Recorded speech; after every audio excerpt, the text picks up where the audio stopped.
Et on le sait, cette guerre en cours résonne à travers le monde et notamment sur les campus des plus grandes universités américaines avec une tension extrêmement vive, ne laissant souvent pas place au débat. En direct avec nous ce soir, on va retrouver notre correspondant Franck Genozo. Bonsoir Franck, quel climat de tension. La Maison-Blanche s'en est d'ailleurs inquiétée.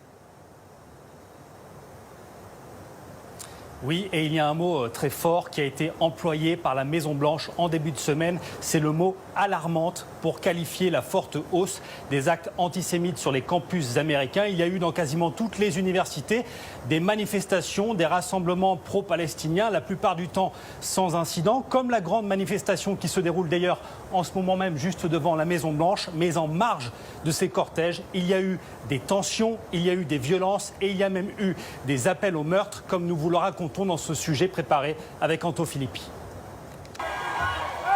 Un étudiant pro-palestinien qui tente de mettre le feu à un drapeau israélien. Les partisans de l'État hébreu essayent de s'interposer. Le face-à-face tourne à l'affrontement. Ces images, filmées sur un campus en Louisiane, sont le reflet du niveau de tension qui existe aujourd'hui dans les universités américaines. Avec des rassemblements à Boston, New York ou Chicago, les campus américains sont en première ligne de la contestation de l'offensive israélienne à Gaza.